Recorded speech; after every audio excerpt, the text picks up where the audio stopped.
Krishna, the Supreme Personality of Godhead, by A.C. Bhaktivedanta Swami, Prabhupāda. Second volume, Chapter 16, Lord Krishna in Indraprastha city. In the presence of the great sage Narada and all the other associates of Lord Krishna, Uddhava considered the situation and then spoke as follows. My dear Lord, first of all, let me say that the great sage Narada Muni has requested you to go to Hastinapur to satisfy King Yudhisthira, your cousin, who is making arrangements to perform the great sacrifice known as Rajasuya. I think, therefore, that your lordship should immediately go there to help the king in this great adventure. However, although to accept the invitation offered by the sage Narada Muni as primary is quite appropriate, at the same time, my lord, it is your duty to give protection to the surrendered souls. Both purposes can be served if we understand the whole situation. Unless we are victorious over all the kings, no one can perform this Rajasuya sacrifice. In other words, it is to be understood that King Yudhisthira cannot perform this great sacrifice without gaining victory over the belligerent king, Jarasandha. The Rajasuya sacrifice can only be performed by one who has gained victory over all directions. Therefore, to execute both purposes, we first of all have to kill Jarasandha. I think that if we can somehow or other gain victory over Jarasandha, then automatically all our purposes will be served. The imprisoned kings will be released, and with great pleasure we shall enjoy the spread of your transcendental fame at having saved the innocent kings whom Jarasandha has imprisoned. But King Jarasandha is not an ordinary man. He has proved a stumbling block even to great warriors because his bodily strength is equal to the strength of 10,000 elephants. If there is anyone who can conquer this king, he is none other than Bhimasena, because he also possesses the strength of 10,000 elephants. The best thing would be for Bhimasena to fight alone with him. Then there would be no unnecessary killing of many soldiers. In fact, it will be very difficult to conquer Jarasandha when he stands with his Akshahini divisions of soldiers. We may therefore adopt a policy more favorable to the situation. We know that King Jarasandha is very much devoted to the Brahmins. He is very charitably disposed towards them. He never refuses any request from a Brahmin. I think, therefore, that Bhimasena should approach Jarasandha in the dress of a Brahmin, beg charity from him, and then personally engage in fighting him. And in order to assure Bhimasena's victory, I think that your lordship should also accompany him. If the fighting takes place in your presence, I am sure Bhimasena will emerge victorious, because simply by your presence, everything impossible is made possible. Just as Lord Brahma creates this universe and Lord Shiva destroys it, simply through your influence. Actually, you are creating and destroying the entire cosmic manifestation. Lord Brahma and Lord Shiva are only the superficially visible causes. Creation and destruction are actually being performed by the invisible time factor, which is your impersonal representation. Everything is under the control of this time factor. If your invisible time factor can perform such wonderful acts through Lord Brahma and Lord Shiva, will not your personal presence help Bhimasena to conquer Jarasandha? My dear Lord, when Jarasandha is killed, then the queens of all the imprisoned kings will be so joyful at their husbands being released by your mercy that they will all begin to sing your glories. They will be as pleased as the gopis were when they were released from the hands of Shankasara. All the great sages, the king of the elephants Gajendra, the goddess of fortune Sita, and even your father and mother, were all delivered by your causeless mercy. We also have been thus delivered, and we are always singing the transcendental glories of your activities. Therefore, I think that if the killing of Jarasandha is undertaken first, that will automatically solve many other problems. As for the Rajasuya sacrifice arranged in Hastinapur, it will be held either because of the pious activities of the imprisoned kings or the impious activities of Jarasandha. My lord, it appears that you are also personally to go to Hastinapur to perform this great sacrifice so that demoniac kings like Jarasandha and Shishupal may be conquered, the pious imprisoned kings released, and at the same time the great Rajasuya sacrifice performed. Considering all these points, I think that your lordship should immediately proceed to Hastinapur. This advice of Uddhava's was appreciated by all who were present in the assembly, and everyone considered that Lord Krishna's going to Hastinapur would be beneficial from all points of view. The great sage Narada, the elderly personalities of the Yadu dynasty, and the Supreme Personality of Godhead, Krishna himself, all supported the statement of Uddhava. Lord Krishna then took permission from his father Vāsadeva and grandfather Ugrasen, and he immediately ordered his servants Daruka and Jaitra to arrange for travel to Hastinapur. When everything was prepared, Lord Krishna especially bid farewell to Lord Balaram and the king of the Yadus, Ugrasen, and after dispatching his queens along with their children and sending their necessary luggage ahead, he mounted his chariot, which bore the flag marked with the symbol of Garuda. Before starting the procession, Lord Krishna satisfied the great sage Narada by offering him different kinds of worshipable articles.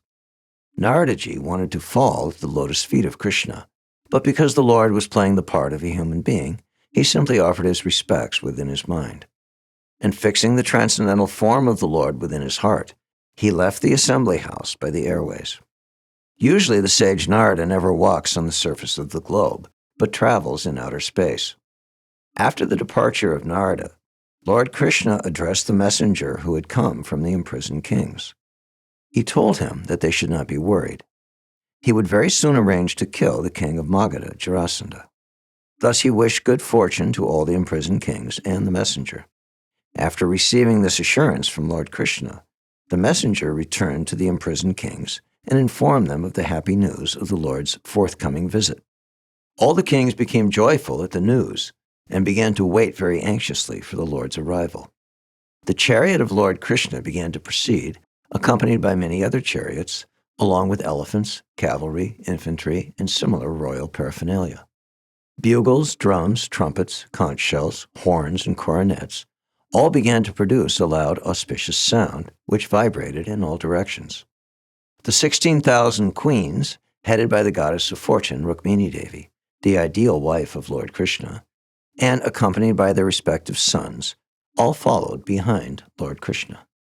They were dressed in costly garments decorated with ornaments, and their bodies were smeared with sandalwood pulp and garlanded with fragrant flowers.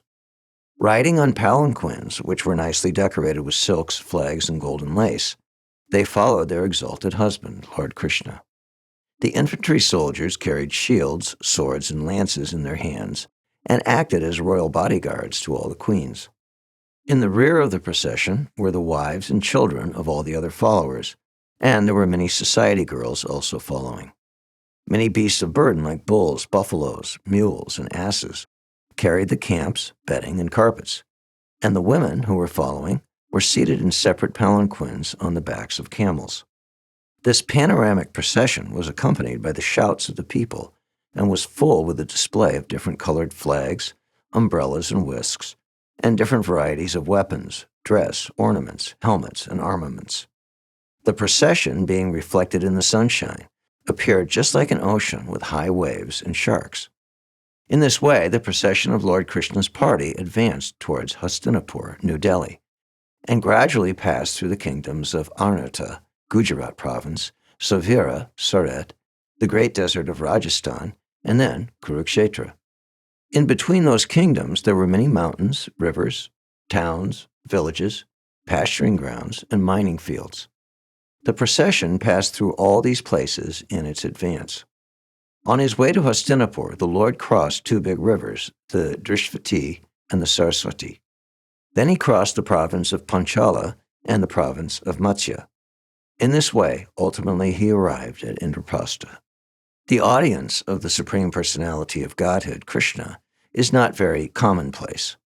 Therefore, when King Yudhisthira heard that Lord Krishna had already arrived in his capital city, Hastinapur, he became so joyful that all his bodily hairs stood on end in great ecstasy, and he immediately came out of the city to properly receive him. He ordered the musical vibration of different instruments and songs, and the learned Brahmins of the city began to chant the hymns of the Vedas very loudly. Lord Krishna is known as Rishikesh, the master of the senses, and King Yudhisthira went forward to receive him exactly as the senses meet the consciousness of life. King Yudhisthira was the elderly cousin of Krishna. Naturally, he had great affection for the Lord, and as soon as he saw him, his heart became filled with great love and affection.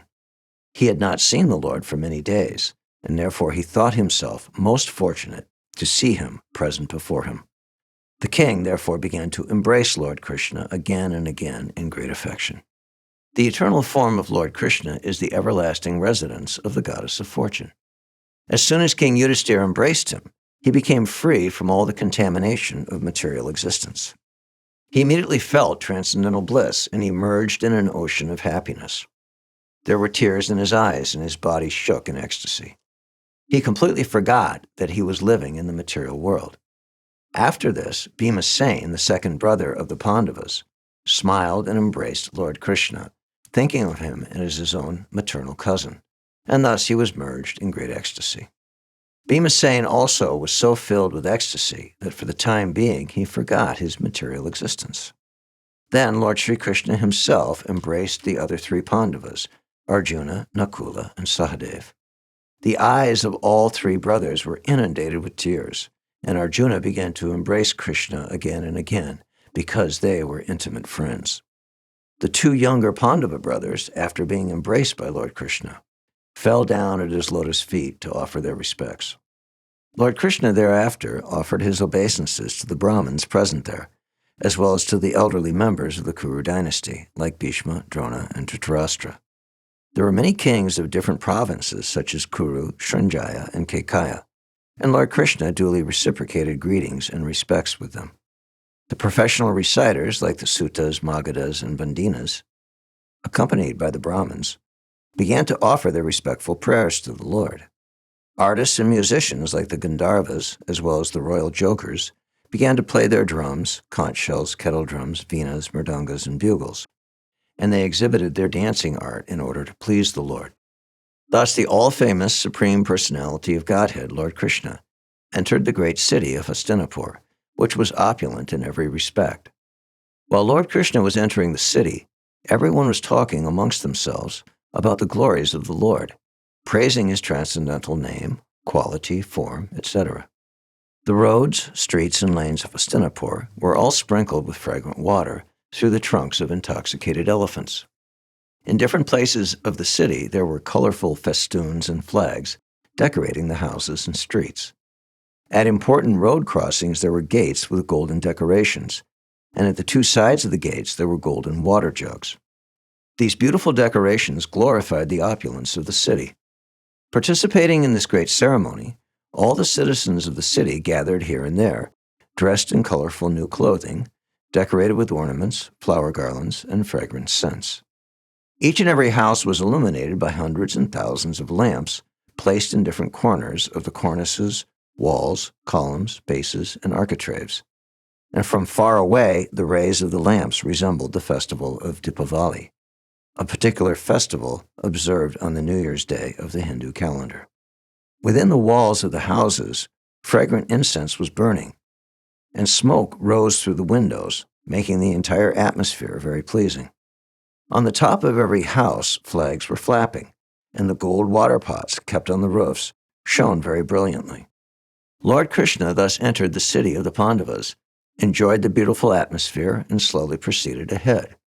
When the young girls in every house heard that Lord Krishna, the only object worth seeing, was passing on the road, they became very anxious to see this all-famous personality.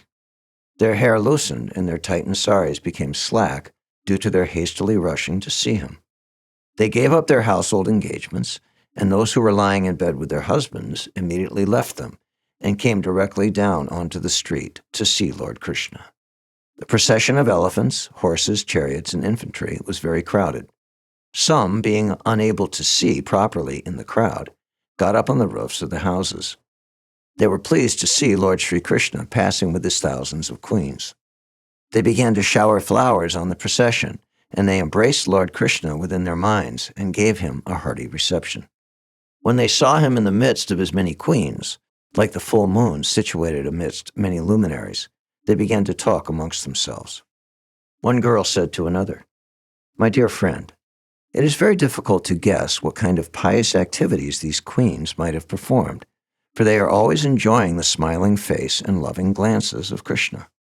While Lord Krishna was thus passing on the road, at intervals, some of the citizens, who were all rich, respectable, and freed from sinful activities, presented auspicious articles to the Lord, just to offer him a reception to the city. Thus they worshipped him as humble servitors.